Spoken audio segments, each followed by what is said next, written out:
24 नवंबर कृषि रसायन विज्ञान का पूरा पेपर मिल चुका है। नमस्कार प्यारे बच्चों, स्वागत आप सभी का आपके अपने YouTube चैनल में। अगर आप राजस्थान बोर्ड कक्षा 11 के स्टूडेंट हैं और 24 नवंबर कृषि रसायन विज्ञान एग्रीकल्चर केमिस्ट्री पेपर की आप तैयारी कर रहे हैं तो ये वीडियो आप सभी बच्चों के लिए स्पेशल है। वीडियो को आपको कंप्लीट देखना है। इस वीडियो के अंदर मैं आपको राजस्थान बोर्ड कक्षा 11 कृषि रसायन विज्ञान एग्रीकल्चर केमिस्ट्री का एक ऐसा पेपर देने वाला हूं जो आपके 24 नवंबर को आने वाला है। अगर आपने एग्जाम से पहले इस पूरे पेपर को आपने अच्छे से तैयार कर लिया तो 24 नवंबर को कृषि रसायन विज्ञान के पेपर में, एग्रीकल्चर केमिस्ट्री के पेपर में पूरे 50 नंबर फोड़ सकते हैं, पूरे 50 नंबर आप अचीव कर सकते हैं। तो पूरा पेपर विद सॉल्यूशन आपको इस वीडियो के अंदर मिलने वाला है, तो वीडियो को आपको कंप्लीट देखना है। तो सबसे पहले पेपर में आप देख सकते हैं अनुक्रमांक के रोल नंबर है वो आपको अंकों में, यहां पर अंकों में लिखना है और यहां पर रोल नंबर जो अनुक्रमांक है वो आपको शब्दों में लिखना है। और पेपर में कुल प्रश्नों की जो संख्या है वो आपको 36 दी गई है, यानी टोटल 36 क्वेश्चन आपको मिलेंगे। और पेपर में कुल प्रश्न है वो आप देख सकते हैं 4 प्रश्न दे रखे हैं और जो टाइमिंग है, जो समय है 3 घंटे 15 मिनट का आपको समय मिलेगा। पूर्णांक आप देख सकते हैं 50 नंबर का ये पेपर आपके होने वाला है। अगर आप भी 24 नवंबर को कृषि रसायन विज्ञान के पेपर में, एग्रीकल्चर केमिस्ट्री के पेपर में अगर पूरे 50 नंबर अगर आपको 24 नवंबर के पेपर में फोड़ने हैं तो ये पूरा पेपर आपको तैयार करना है। पेपर में यहाँ पर QR कोड है वो आप देख सकते हैं। कक्षा 11वीं अर्धवार्षिक परीक्षा हाफ ईयरली एग्जाम 2025-26 का ये पेपर है आपके, जो 24 नवंबर को होने वाला है। तो पूरा पेपर आपको तैयार करना है। कृषि रसायन विज्ञान का पेपर है, एग्रीकल्चर केमिस्ट्री का पेपर है और पेपर का कोड आप देख सकते हैं 1105। ये आपके एग्रीकल्चर केमिस्ट्री पेपर का कोड है। और यहाँ पर सामान्य अनुदेश है, इनको भी आपको पढ़ना है और इनको फॉलो करना है। परीक्षार्थी प्रश्न पत्र के पहले पृष्ठ पर अपना अनुक्रमांक अवश्य लिखें। तो रोल नंबर यहाँ पर अंकों में लिखना है, यहाँ पर शब्दों में लिखना है और प्रत्येक प्रश्न के सामने उसका अंक भार अंकित है।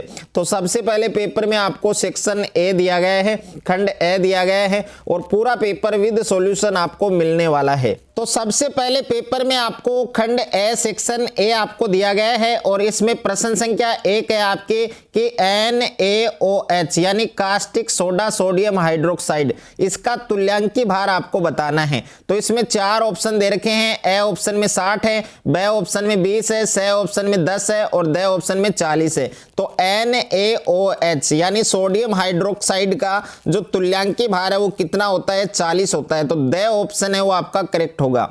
उसके बाद में प्रश्न संख्या 2 है आपके कि गैसीय आयतन नियम है वो किसने दिया था? तो इसमें भी 4 ऑप्शन आपको दे रखे हैं। तो ए ऑप्शन आपका करेक्ट हो जाएगा, सही हो जाएगा, गे लुसेक। तो ए ऑप्शन आपको इसमें सही करना है। उसके बाद में प्रश्न संख्या 3 है आपके। प्रश्न संख्या 3 के अंदर आपको दे रखा है कि एक डी उपकोष है, उसमें कक्षकों की जो संख्या है वो कितनी होती है? तो एक डी उपकोष में कक्षकों की जो संख्या है वो 5 होती है। तो इस प्रश्न का करेक्ट आंसर क्या होगा? आपके ऑप्शन नंबर बी होगा। उसके बाद में नेक्स्ट है आपके प्रश्न संख्या 4 आपको दे रखा है कि निम्न में से किसका आकार सबसे बड़ा होता है?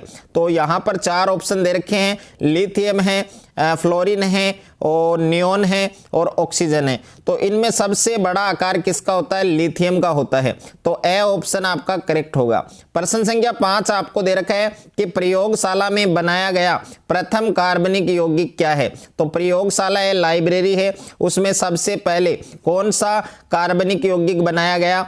यूरिया बनाया गया। तो इसमें बी ऑप्शन आपका करेक्ट होगा। उसके बाद में नेक्स्ट है आपके प्रश्न संख्या 6 आपको दे रखा है कि लेसन परीक्षण द्वारा पहचान की जाती है।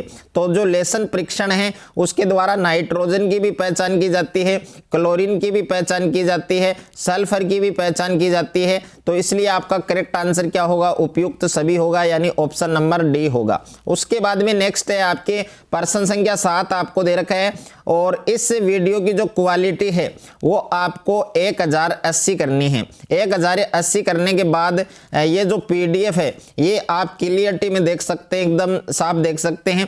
तो यहाँ पर C2H4 में कार्बन परमाणुओं का संकरण आपको पूछा है। तो C2H4 में कार्बन परमाणुओं का जो संकरण है वो क्या होता है, sp² होता है। तो आपका जो आंसर है, करेक्ट आंसर है वो ऑप्शन नंबर ब होगा। उसके बाद में देखिए यहां पर क्वेश्चन नंबर 8 है कि कार्बोनाइनों के स्थायित्व का क्रम क्या है। तो जो एनाइन है, जो एनाइन है, कार्बनिक जो एनाइन है, उनके स्थायित्व का जो क्रम है वो क्या होता है, यहाँ पर 1 डिग्री, 2 डिग्री, 3 डिग्री, यानी स ऑप्शन आपका करेक्ट होगा। ओके, यानी 1 degree greater than 2 degree greater than 3 degree. तो स ऑप्शन आपका करेक्ट आंसर होगा और ये आपको अच्छे से याद रखना है। जिन बच्चों ने 11th क्लास में एग्रीकल्चर सब्जेक्ट ले रखा है तो डिस्क्रिप्शन में मेरे व्हाट्सअप नंबर है, उस पर मैसेज आपको ज़रूर करना है और यहाँ पर कमेंट बॉक्स में भी आप बता सकते हैं। क्वेश्चन नंबर 9 है आपके, क्वेश्चन नंबर 9 से क्वेश्चन नंबर 12 तक आपके रिक्त स्थान वाले प्रश्न है। तो क्वेश्चन नंबर 9 के अंदर आप देख सकते हैं कि कार्बन परमाणुओं की जो संयोजकता है वो क्या होती है। तो कार्बन परमाणुओं की जो संयोजकता है वो 4 होती है, तो इसमें आपको 4 लिखना है। और प्रश्न संख्या 10 है आपकी कि पेंटेन के कुल संरचनात्मक समावयवी है उनकी जो संख्या है, नंबर है, वो कितनी होती है, 3 होती है। तो इसमें आपको 3 लिखना है। और प्रश्न संख्या 11 है कि सीएनजी में जो संपीड़ित प्राकृतिक गैस है उसमें मुख्य रूप से क्या होती है। तो सीएनजी में मुख्य रूप से आपके मेथेन होती है, CH4 होती है। और प्रश्न संख्या 12 है कि सर्जरी में निश्चेतक के रूप में किसका उपयोग होता है। तो इसमें आएगा आपके नाइट्रस ऑक्साइड। ओके, इसमें आपको क्या लिखना है, नाइट्रस ऑक्साइड लिखना है, N2S। उसके बाद में नेक्स्ट है आपकी प्रश्न संख्या 13 आपको दे रखा है कि तापमान की अंतर्राष्ट्रीय इकाई क्या है। तो तापमान की अंतर्राष्ट्रीय इकाई का नाम है केल्विन, जिसको K से प्रदर्शित करते हैं। प्रश्न संख्या 14 है आपके यूरिया का रासायनिक सूत्र लिखना है। तो जो यूरिया है उसका रासायनिक सूत्र लिखना है, तो आपको लिखना है CH4। सबसे पहले आपको क्या लिखना है, CH4, उसके बाद में N2O। ओके, CH4N2O, ये यूरिया का रासायनिक सूत्र है। उसके बाद में प्रश्न संख्या 15 है कि जेल्डाहेल विधि के द्वारा कौन से कार्बनिक यौगिक का निर्धारण किया जाता है। तो इसका उत्तर होगा नाइट्रोजन। उसके बाद में नेक्स्ट है आपके प्रश्न संख्या 16 आपको दे रखा है कि इलेक्ट्रोमेरिक प्रभाव क्या है। तो इलेक्ट्रोमेरिक प्रभाव के बारे में बताना है। प्रश्न संख्या 17 है कि एल्किन का सामान्य सूत्र क्या है। और प्रश्न संख्या 18 है वुर्टज अभिक्रिया के द्वारा किस यौगिक का संश्लेषण किया जाता है। तो इस प्रश्न का आंसर सभी बच्चे कमेंट बॉक्स में देंगे। प्रश्न संख्या 19 है कि जिसेल विधि किस कार्य में प्रयुक्त होती है। तो जो जिसेल विधि है उसका आपको कार्य बताना है। और प्रश्न संख्या 20 आपको दे रखा है CH3 और उसके बाद में C और डबल बॉन्ड OCH3, इसका आपको IPSC नाम आपको लिखना है। उसके बाद में नेक्स्ट है आपके खंड ब दे रखा है, सेक्शन बी आपको दिया गया है। और सेक्शन बी के अंदर प्रश्न संख्या 21 है आपके स्थिर अनुपात का नियम क्या है। तो स्थिर अनुपात के नियम, स्थिर अनुपात का जो नियम है वो आपको बताना है। प्रश्न संख्या 22 है आपके कि 0.05 मोल कार्बन डाइऑक्साइड में CO2 अणुओं की जो संख्या है वो कितनी होगी।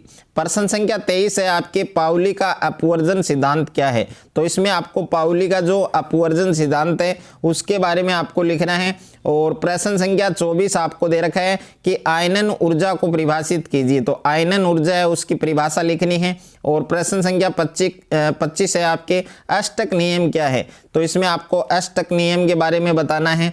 और प्रश्न संख्या 26 दे रखा है कि उपसहसंयोजक यौगिक के 2 उदाहरण दीजिए। तो इसमें आपको उपसहसंयोजक यौगिक है उसके 2 एग्जाम्पल हैं, उदाहरण है, वो आपको बताने हैं।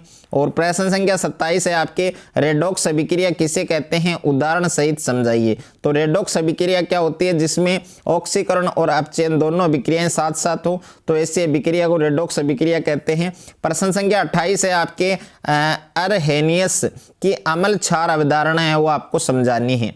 और प्रश्न संख्या 29 है एलिसाइक्लिक और एरोमेटिक यौगिक है उनमें क्या अंतर है। तो इन दोनों में आपको अंतर है, डिफरेंस है, वो बताना है। प्रश्न संख्या 30 है आपके एथिलीन या एथिन के 3 उपयोग लिखिए। एथिलीन और एथिन है उसके 3 जो उपयोग हैं वो आपको बताने हैं।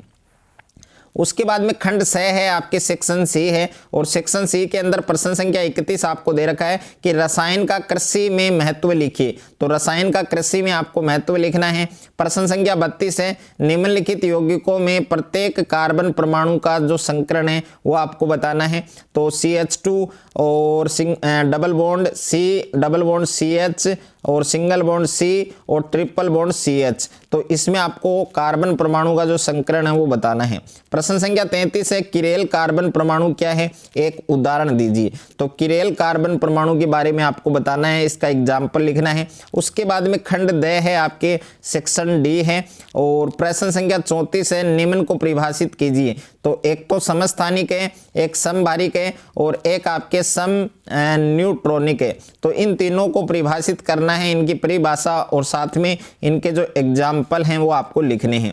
अथवा में प्रश्न है कि परमाणु कक्षकों के आकार और अभिविन्यास को समझाइए। उसके बाद में प्रश्न संख्या 35 है कि निम्न यौगिकों के आईपीएसी नाम लिखिए। तो इनमें 3 दे रखे हैं, इन तीनों के आपको आईपीएसी नाम लिखने हैं।